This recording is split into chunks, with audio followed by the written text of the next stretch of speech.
Cortes na ciência. Antivacina. Cortes na educação. Fake news. Poluição. Extinção de espécies. Agrotóxicos. Desmatamento. Sério Sapiens. Fala Sapiens, tudo bem com vocês? Bem-vindos a mais um episódio do podcast Sério Sapiens, o seu podcast mensal sobre temas variados do universo das ciências biológicas. Eu sou a Gabriele. Eu sou o Renan. E eu sou o Will, mais uma vez, pela terceira vez. É só! Eu gosto de locutor, Will. O que foi Você isso? viu? Que microfone bom, né? Parece até que tá com equipamento novo. Pois é, graças à ajuda dos nossos seguidores, o Sério Sapiens. Hoje eu tô gravando com vocês com um microfone novinho em folha, testando o som. Ei! O que vocês acharam? Olha só, eu achei que tá top, hein? E aproveitando essa deixa, né? A ajuda de vocês que ouve aí a gente todo mês é fundamental justamente porque com ela a gente consegue comprar equipamentos, manter o projeto. Então, não esqueçam de fazer aquela pequena doação de 50 centavos, R$1, R$2, né, Renan? Qualquer coração. Qualquer valor será bem-vindo, claro que se vocês puderem, deixar sempre claro isso, né? A gente entende a situação que o país está, que tá tudo caro. Então, se sobrar qualquer valor, qualquer quantia e vocês considerarem nosso trabalho importante, a gente vai ficar muito feliz de qualquer doação e ajuda a gente a melhorar a qualidade do nosso equipamento e assim conseguir entregar episódios melhores, né? Exatamente. E aproveitando para dar os últimos recados antes da gente ir pro nosso tema de hoje, né? Não esqueçam de seguir a gente nas redes sociais. A Isa aqui, só escuta a voz da Isa ali nas redes sociais. Segue a gente, então. E não esqueçam também de avaliar no Spotify. Agora tem essa nova função de colocar 5 estrelinhas aí. Sei que vocês estão com muito amor no coração. Tá chegando o dia dos namorados, né? Todo mundo ali. Aproveitar o tema aí. 5 estrelas não paga nada. 5 estrelas não paga nada. E só lembrando que os dados para o depósito vocês podem encontrar no nosso Instagram. Então já segue a gente lá, já procura nos stories destacados que tá tudo bonitinho lá, beleza? E não esquece de clicar no sininho para ficar por dentro de qualquer novidade. Terças e sextas e no último, sexta-feira do mês. Episódio novinho.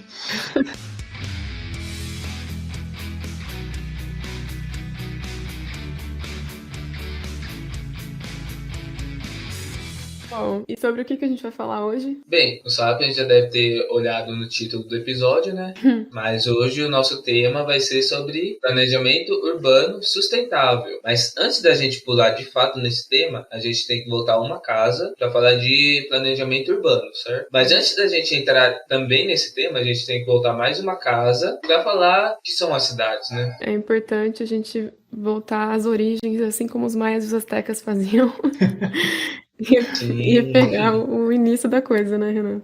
Cidades são locais onde as pessoas vão morar de maneira mais permanente, né? Na questão de anos. Em alguns anos elas vão permanecer ali. Caso não seja desse jeito, a gente vai ter alguma coisa parecida como acampamentos. Então, para a gente ter uma cidade, as pessoas vão precisar permanecer ali ao longo de anos e de uma maneira mais aglomerada do que a gente vai encontrar numa região rural. E também a gente vai ter alguns espaços nessa cidade que serão de trabalho e de lazer. E a gente vai considerar também como que uma pessoa que está nessa cidade, ela vai sair da sua habitação para esses dois outros tipos de espaço. Então, só nessa explicaçãozinha aqui, bem rapidinha, bem superficial, a gente tem 4 pilares, que são a moradia, o trabalho, as áreas de lazer e a mobilidade, que vai ser como que as pessoas vão se deslocar entre esses pontos. E cada uma desses pilares, a gente tem várias maneiras, né? Vários tipos. Por exemplo, as moradias, elas podem ser uma casa, pode ser prédios, o tamanho dessas moradias também pode variar. A gente pode estar falando aqui de casas populares ou pode estar falando daquelas mansões de hectares gigantescas. A gente pode falar de prédios menores, de, sei lá, 3, 4 andares ou de 20 andares. Em que parte da cidade essas moradias vão estar? É uma coisa que a gente pode pensar também. A que distância que elas vão estar? Das áreas de trabalho, das áreas de lazer. E como que vai ser, por exemplo, o deslocamento até lá?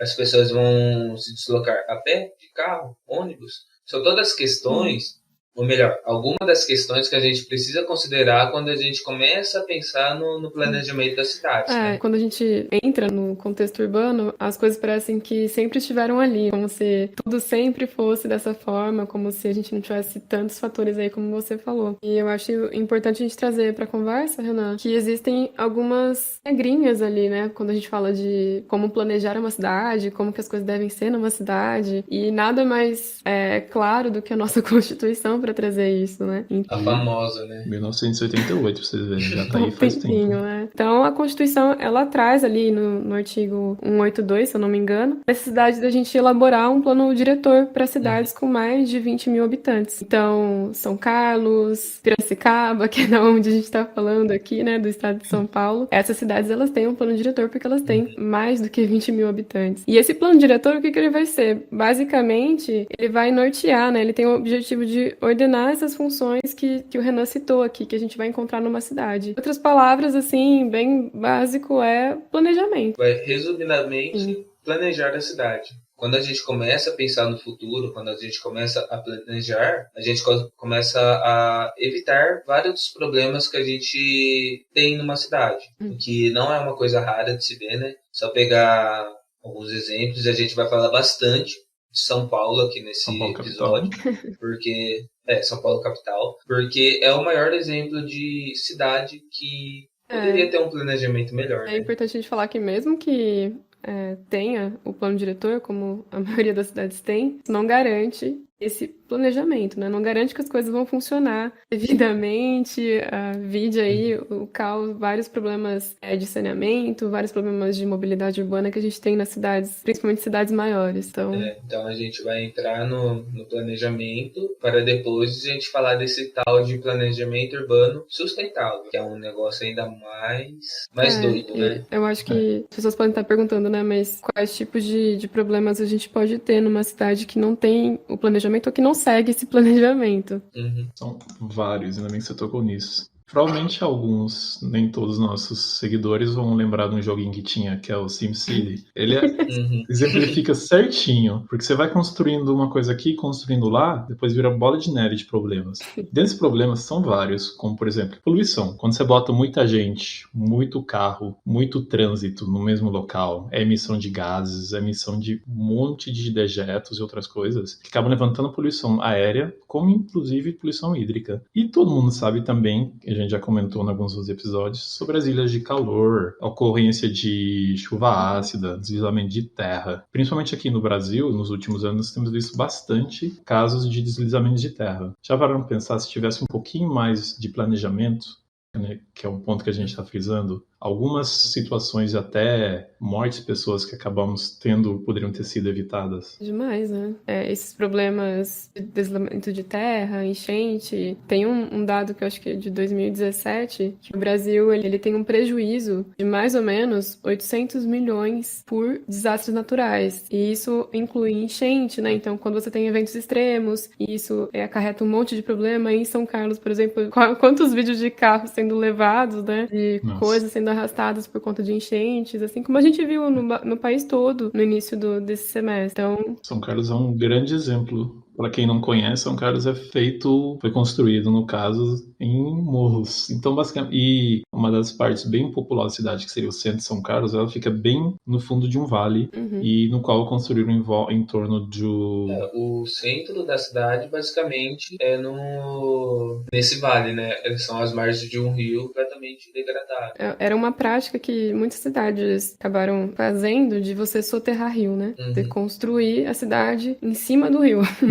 Não consigo entender quem foi o gênio que começou com isso. Mas é obviamente que esse rio, uma hora, ele vai acabar voltando, né? E isso acontece por causa que é um dos efeitos da urbanização. Sim. Se a gente parar para pensar, a urbanização e o meio ambiente vão ter uma relação direta, na medida que você começa a ter uma cidade, começa a aglomerar gente ali e vai ter uma disputa pelos recursos naturais dali, que nem a Gabi falou. São Carlos a gente tem esse rio, que é o Córrego do Gregório, que ele foi completamente modificado para ficar mais bonitinho para a cidade, vamos colocar assim. Em algumas partes ele foi feito subterrâneo e tal, e Ao redor dele foi retirar toda a arborização, colocou o asfalto. Quando chove, a gente tem desastres naturais, no caso, enchente. Só que o curioso também é que muito se fala sobre serem ocorrências inesperadas. Só que acontece todo ano. Aqui em São Carlos já chegou ao ponto de que no ano que não tem um caso de enchente, caso de perdas ali do comércio do centro, é um ano diferente. Então, assim, até onde que é imprevisível, né? Eu acho que é totalmente previsível, na verdade, né? Muitos dos desastres que a gente tem acompanhado em relação a eventos mais extremos são totalmente previsíveis, porque você sabe que em determinada época do ano isso vai ocorrer. Uhum. Então, um pouquinho de falta de ação voltadas para políticas públicas, de você adaptar e mitigar com foco, né, nesses eventos extremos. Algumas notícias aqui, né? Sobre um tal governo federal reduzir em 45% os recursos os investimentos para a área de desastres, né? Uhum. Também tem um certo governo estadual que durante 11 anos seguidos não utilizou a verba para combater enchentes. Se você quiser saber do que a gente está falando, fique atento no nosso Instagram. Tipo o Amargo, né? Que vai soltando os trailers pra você ver tudo. É a fase 4 do Sério Sapiens. Vai começar a fazer isso. Mas isso é complicado porque a gente para pra pensar, né? A urbanização, ela traz uma série de problemas que são decorrentes da ação humana, né? De ações antrópicas. E você tem somado a isso o fato de que a gente vai ter cada vez mais problemas climáticos que vão influenciar em uma série de coisas, como alimentação, enchentes, né, como a gente falou. Então você tem aí uma soma que, se não for bem planejada, vai dar muito ruim. Tem esse efeito dominó, né? E o efeito dominó, tanto nos centros urbanos como fora deles. Mas nos centros urbanos, eu diria até que a gente é capaz de sentir muito mais, que é tudo muito mais intensificado, né? Então a gente teve aí agora o caso, né, de doenças que a gente teve que enfrentar aí, pandemia, uma série de correlações com desmatamento, e tudo isso acaba impactando no ambiente urbano, né? É muito bizarro a gente achar que que os sistemas são separados, né? Que uma coisa não afeta a outra. Só que a maneira como a humanidade se desenvolveu ao longo do tempo acaba criando um ambiente na cidade, um ambiente urbano que destoa demais do ambiente natural. A gente já sabe que essas perturbações antrópicas que a comunidade vem fazendo, primeiro, é uma das principais causadoras de extinções de espécies, e também é uma das principais causadoras de alterações do comportamento, porque mesmo que assim, uma espécie consiga viver próxima à cidade ou na cidade, ela precisa se adaptar muito ali, sei lá, viver sem árvores, viver sem alimento, tem que passar a se alimentar de outras coisas e por vezes começa a entrar em conflito com os humanos, né? Então é aqui. Só vê casos, por exemplo, de diversas aves. Cada vez elas estão acostumadas a fazer o ninho deles em locais específicos. Com a entrada e o avanço da urbanização, você começa a perceber ninhos em locais bem inesperados e que podem acabar acarretar, por exemplo, o ovo da prole dela cair e você tem uma perda de indivíduos dessa espécie. Isso pode ter um efeito lá na frente terrível. Você tem uma série de estudos comportamentais e até, além disso, de você ter espécies que tiveram que se adaptar, por exemplo, à poluição, né? Você tem estudos de caso, por exemplo, de mariposas, que é um estudo de caso muito conhecido, de você aumentar a predação de um tipo de espécie com uma determinada coloração por conta da poluição e aí uma outra predomina. Então, todas essas ações antrópicas, elas impactam de uma forma muitas vezes negativa nos ecossistemas. Você comentou isso da mariposa, me lembrou de um caso que eu estava lendo esses tempos, sobre um estudo de comportamental com mariposa mesmo, que no caso algumas tintas de alguns carros, eles acabavam confundindo as mariposas que têm comportamento de ovoposição em água, e aí a pintura do carro enganava elas, assemelhando a uma superfície de água, e elas acabavam esbarrando no carro, e isso levava a morte de algumas, e inclusive ao desgaste dessa pintura em vários carros, o que leva também a um prejuízo ao ser humano. para ver, todo mundo sai perdendo.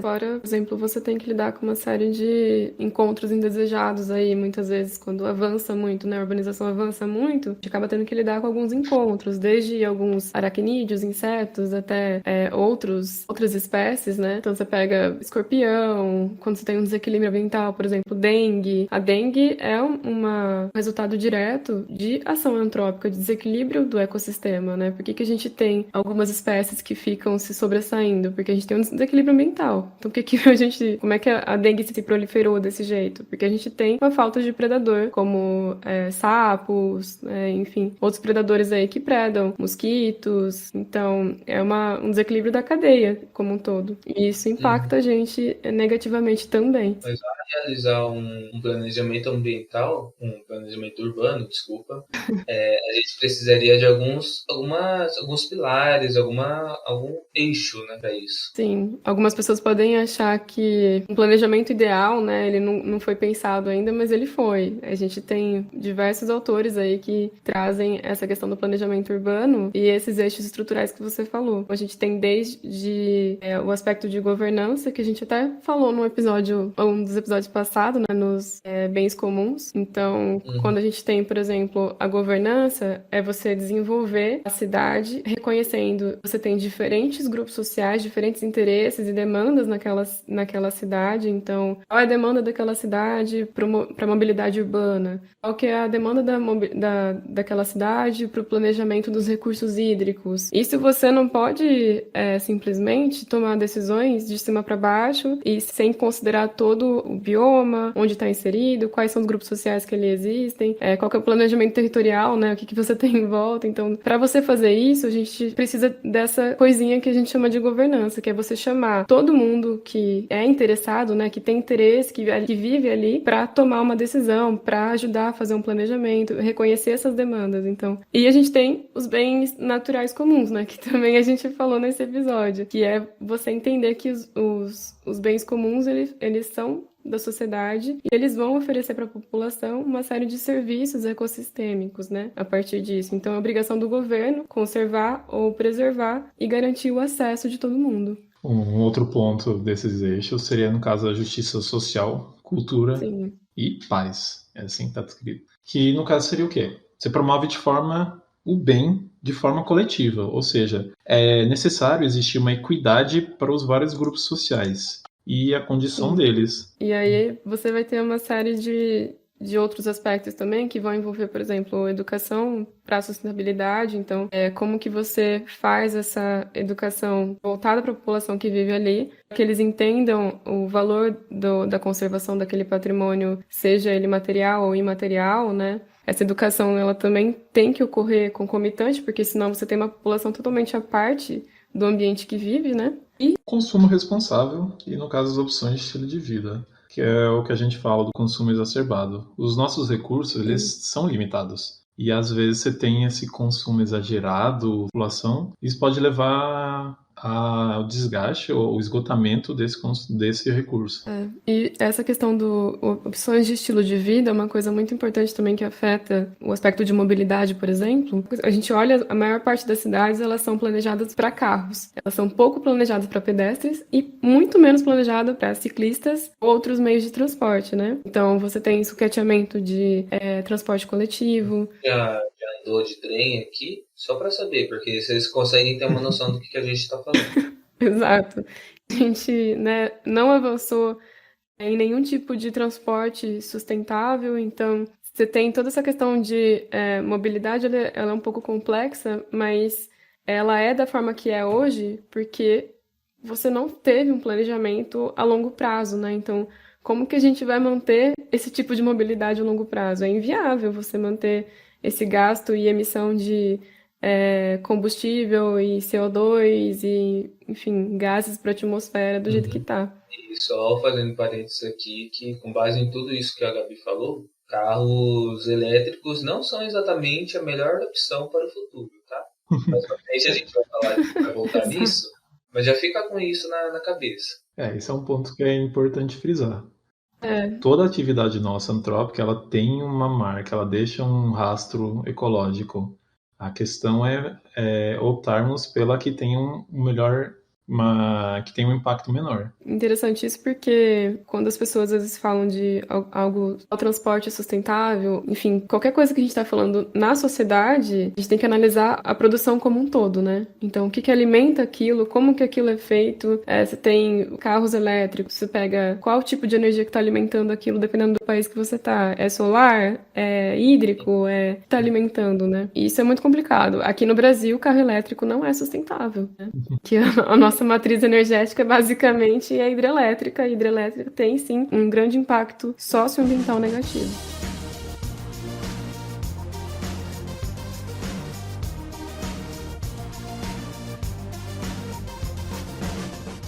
Bom, pra não ficar muito depressivo, né?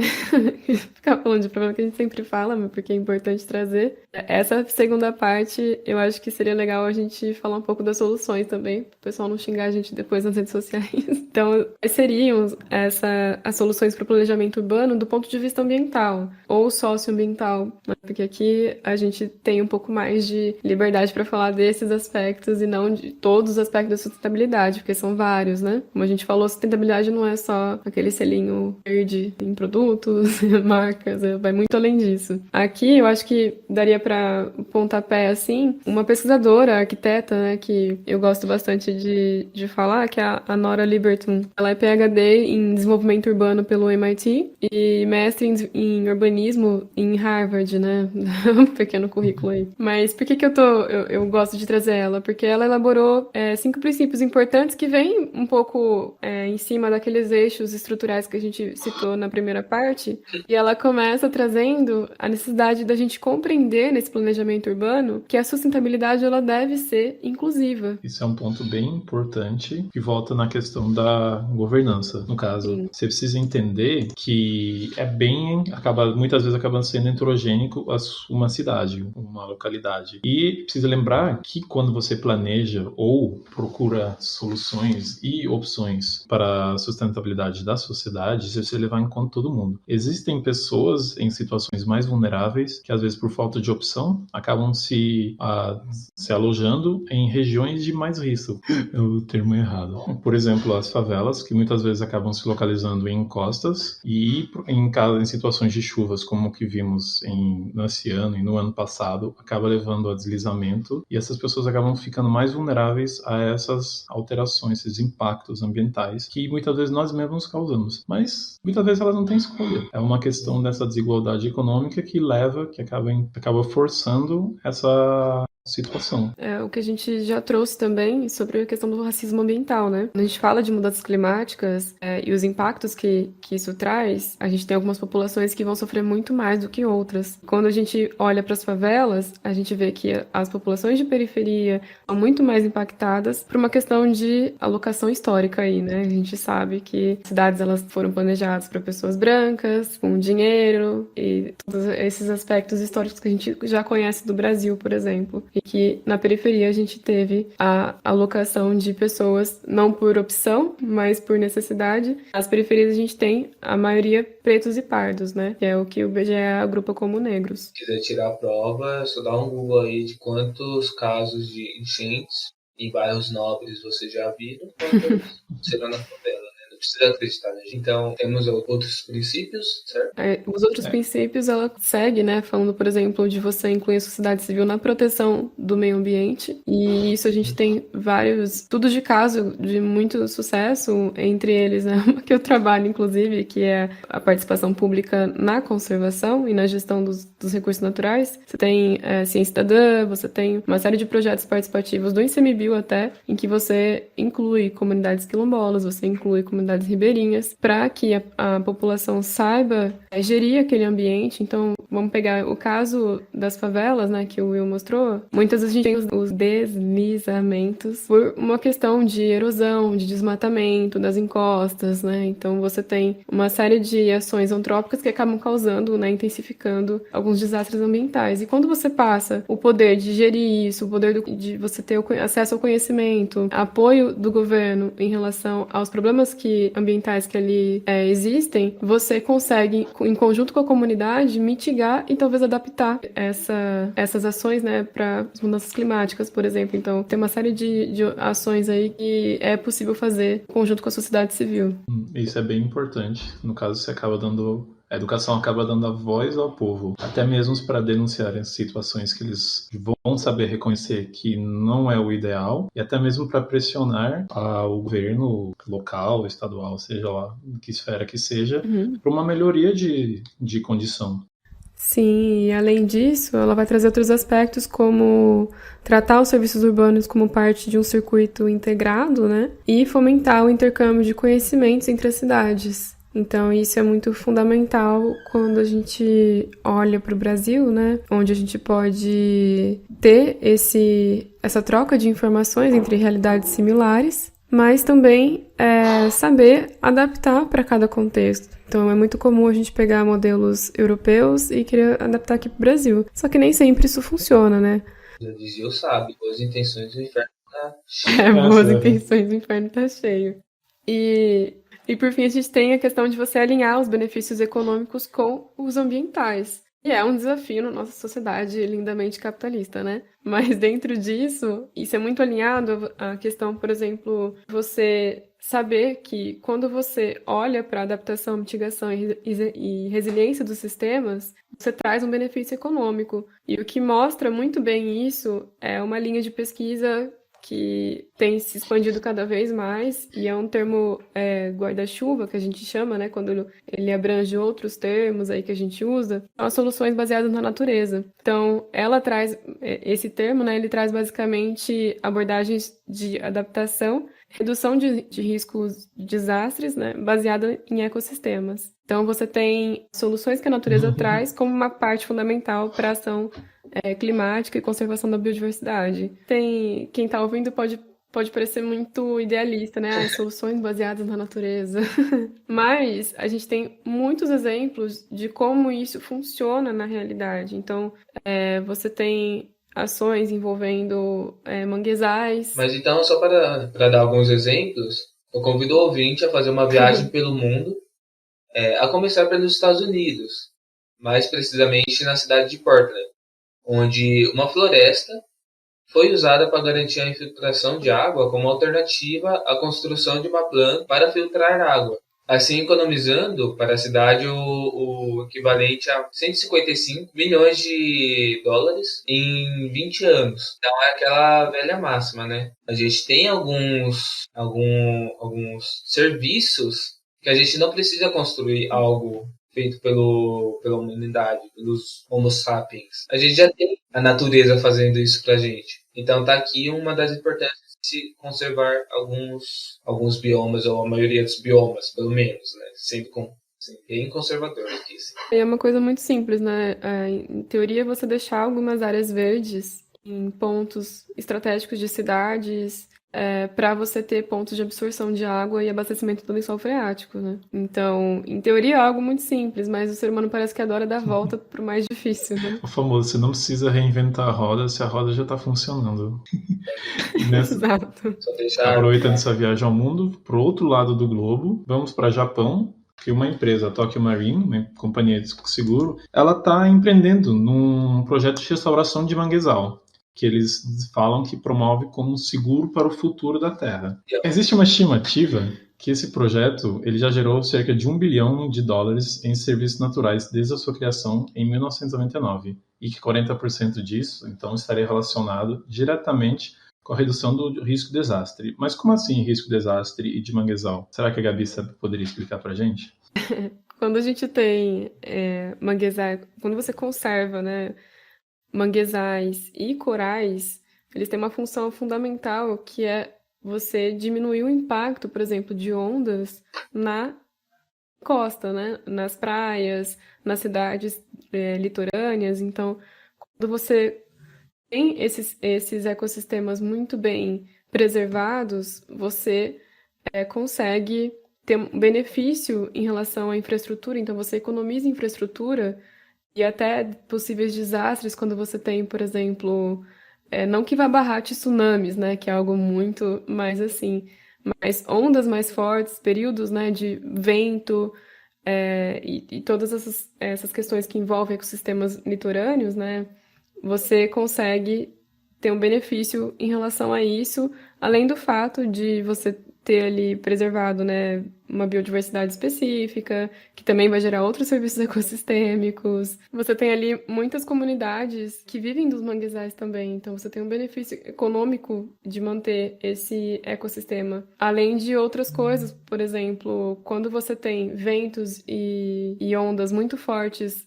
batendo nas praias, você tem uma redução de areia, né? Uhum. Então, quando você soma a destruição de ecossistemas, de corais e manguezais, você tem construções, por exemplo, de prédios, de casas muito próximos da orla, você provavelmente vai ter um problema nas praias de redução da areia, por exemplo. A gente tem casos assim na cidade Balneário Camboriú. Dubai brasileira, gente. Quando eu vi essa Manchete. propaganda, eu dei risada. A orla foi construída muito... a praia, basicamente, é, sei lá, 10 metros, algo assim. Porque foi construído uma marginal ali e já tem prédio, não tem natureza ali. Então eles estão tendo que fazer um projeto para tentar aumentar a de praia. Só que aí nisso também envolve vários outros impactos ambientais. Eu faço uma especialização em avaliação de impactos ambientais.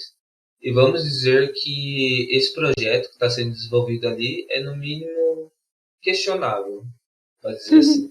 É complicado. Lembro o caso do Dubai, que inclusive já citamos a produção de ilhas artificiais e todo o impacto ambiental que eles têm. Tem um post sobre isso lá no nosso Instagram também. Não tá seguindo ainda, Sapiens? Tá perdendo, hein? Mas enfim, né? A gente tem uma série de possibilidades aí baseadas nessas soluções que a gente já tem presentes nos ecossistemas, que a gente faz um esforço muito grande para acabar, né? Mas essas soluções baseadas na natureza, a gente trouxe esses exemplos para mostrar que elas se aplicam aos ambientes urbanos, né? Por mais desafiadores que sejam, como a gente reduzir ilhas de calor, escoamento superficial das chuvas, melhorar a qualidade do ar. Então você consegue isso diversificando, por exemplo, as áreas que a gente tem no ambiente urbano para áreas mais verdes, aproveitando locais ociosos. Você tem até alguns projetos da USP de São Carlos que é de diferentes tipos, por exemplo, quando você combina soluções baseadas na natureza e infraestrutura verde ou cinza para você poder mitigar alguns impactos. Então, asfalto de diferentes materiais para você permitir permeabilidade em alguns ambientes. O nosso objetivo aqui é mostrar que existem maneiras de se fazer o planejamento urbano e soluções que a gente já tem, né, presentes nos ecossistemas.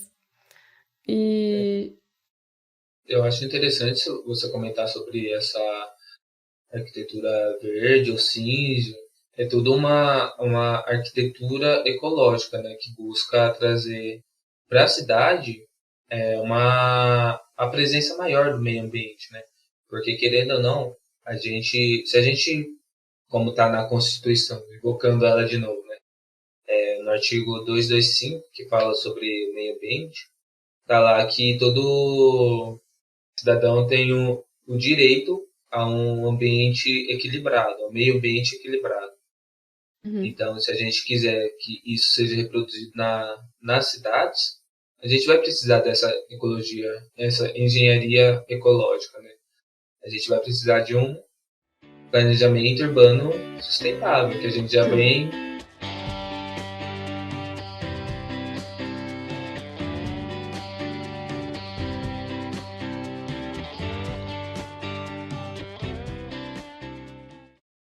Essa questão da infraestrutura verde e azul, né, ela também faz parte quando a gente pensa em soluções para o planejamento urbano, né, além do que a gente falou até agora. Então, ele passa a ser uma questão coletiva, né, para a gente decidir coletivamente e depende também de políticas públicas. Mas se a gente for olhar de uma forma mais individualizada, essas soluções elas podem também estar presentes nas nossas casas, condomínios e pensamentos de como que a gente pode melhorar essa relação com o meio ambiente, não só nas nossas ações, né, mas até na forma como a gente vive, né, nos locais que a gente vive. Eu não sei se todo mundo aqui já assistiu o Doutor Estranho, mas tem lá um spoiler de como seria, né, um mundo ideal aí em uma dimensão específica, que eu acho que exemplifica bastante. Seria exatamente um spoiler, né? Mas é só um ambiente completamente verde, bonito, assim, integrado à natureza. Jardins verticais, né?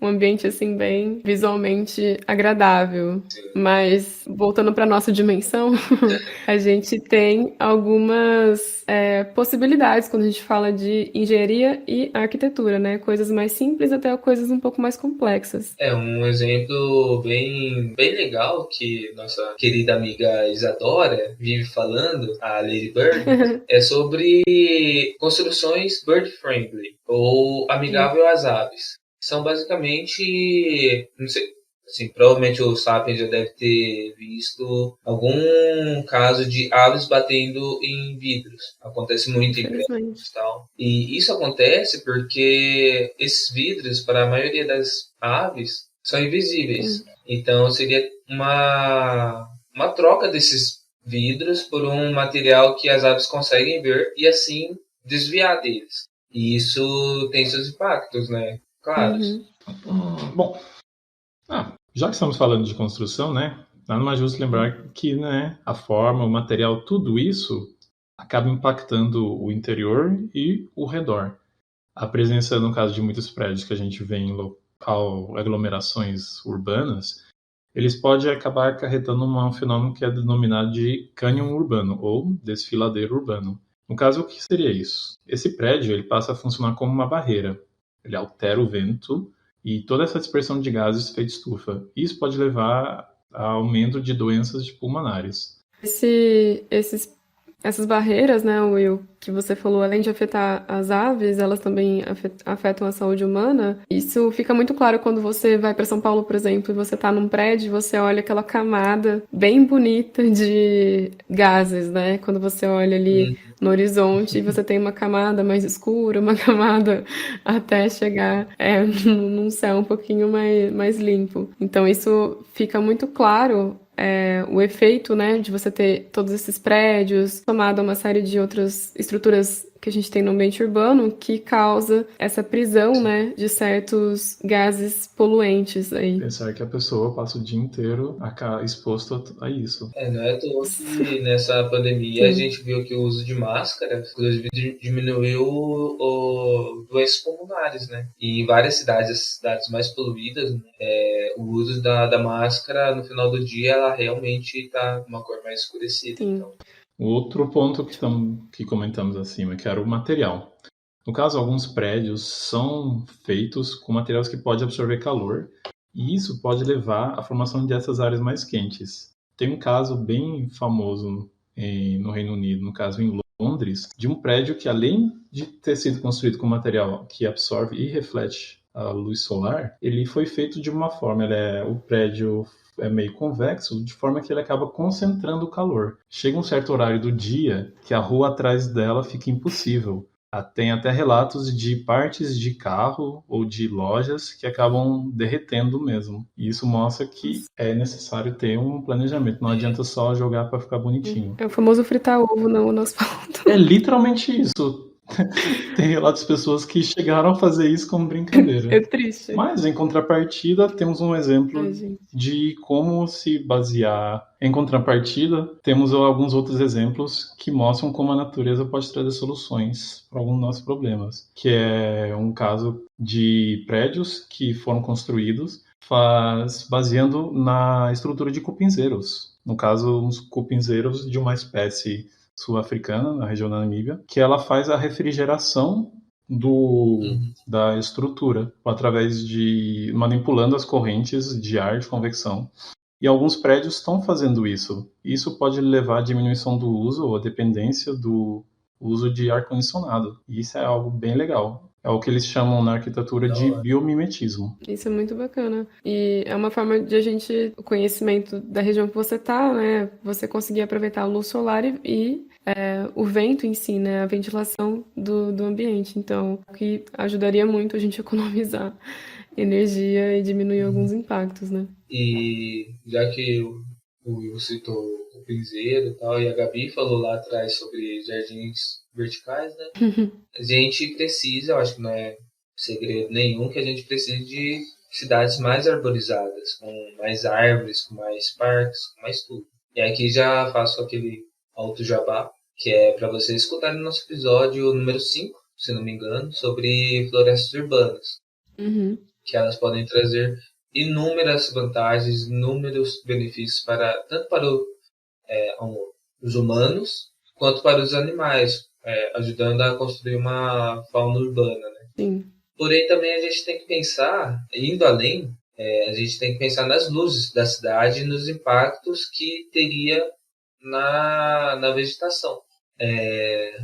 Passa tudo por optar por modelos de poste de iluminação externa que consigam direcionar a luz para, por exemplo, calçadas ou para onde tem que iluminar, não deixar essa luz vazar para plantas que possam estar perto, que já tem alguns estudos que mostram que plantas que passam 24 horas expostas à luz, ou seja, assim, de dia está exposta à luz solar e à noite estão em contato com uma luz de poste, elas não conseguem se desenvolver completamente, né? Sim. E isso sem falar de insetos que ficam batendo ali, que também acabam impactando a diversidade desses insetos na cidade, por aí vai. Alteração de comportamento de aves que não são diurnas, né? O próprio fato que eu acho que vocês citaram no episódio passado também, da gente encontrar, por exemplo, menos vagalumes e alguns outros tipos de insetos, se detém um pouco a questão da urbanização, da quantidade de luz, né, que a gente tem no ambiente urbano, e por isso que a gente não encontra mais tanto algumas espécies. Esse tema da iluminação é um tema que eu considero que precisamos muito de pesquisas, a gente precisa muito entender os impactos da iluminação, porque, assim, a gente falou aqui mais do formato dela, né, para onde que ela vai apontar, mas também acaba pegando a faixa, a onda da iluminação, né, então, tipo, seria a coloração dela, tentar entender qual a coloração que atrai os insetos, que impacta as plantas, é bem complicado. Sim, mas é necessário, né?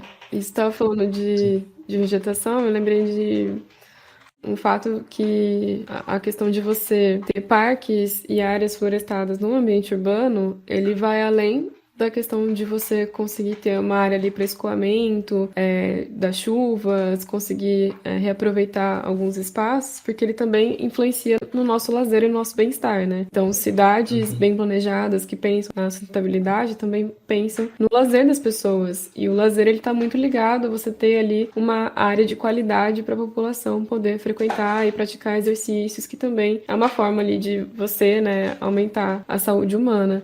E também tem uma outra questão envolvendo áreas florestadas, né? Que tem um estudo de 2019 que mostra que a gente precisa mais ou menos de 900 hectares para reflorestamento, né? Voltados para reflorestamento para conseguir mitigar o aquecimento global. E o estudo mostra que uma coisa que não era tão esperado, que as maiores áreas que podem ser reaproveitadas estão no ambiente urbano também e nas áreas de cultivo, né? Então, a gente pode pensar aí, né, nos sistemas agroflorestais, que a gente já falou em alguns episódios, que isso é uma grande oportunidade da gente poder compatibilizar, né, você conseguir aproveitar os espaços da melhor forma possível, e no ambiente urbano também, porque a gente tem muitas áreas no ambiente urbano que poderiam serem reflorestadas, né? E aí, obviamente, com cada especificidade do ambiente, sem espécies exóticas, né, sem nenhum tipo de espécie que não seja adaptada para aquela situação, espécies nativas de preferência, mas essa possibilidade da gente poder reaproveitar, elas estão muito concentradas também no ambiente urbano, e é uma coisa que as pessoas muitas vezes não param para pensar.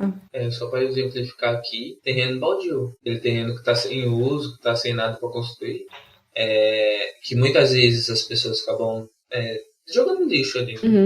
Poderia muito bem ser plantado alguma coisa lá, virar uma horta, gerar comida, ajudar no conforto térmico, tudo isso que a Gabi falou, né? É só um exemplo. Em algumas cidades a gente tem isso, de você ter hortas comunitárias, para você poder reaproveitar os espaços e ter uma segurança alimentar junto com isso para a população local. Então, tem 1000 possibilidades aí para a gente explorar, mas eu acho que o importante de tudo isso que a gente falou é que, além de fazer, né, as pessoas verem que existem soluções para serem implementadas nesse planejamento urbano, é que a gente consiga pensar a partir de agora, é um pouco tarde talvez, mas pensar que tipo de cidade a gente quer ter, né? Que tipo de sustentabilidade a gente quer ter dentro dessas cidades, como que a gente quer se locomover, como que a gente quer se alimentar. Tudo isso é um direito da população. Então não é uma coisa que detém só ali no governador, no prefeito, tudo isso é da população porque é você que usufrui, né? Você que vai vivenciar aquilo se for bom ou se for ruim. Então, fica aí o alerta para a gente ter uma maior participação nessas decisões, né? Os orçamentos participativos. A gente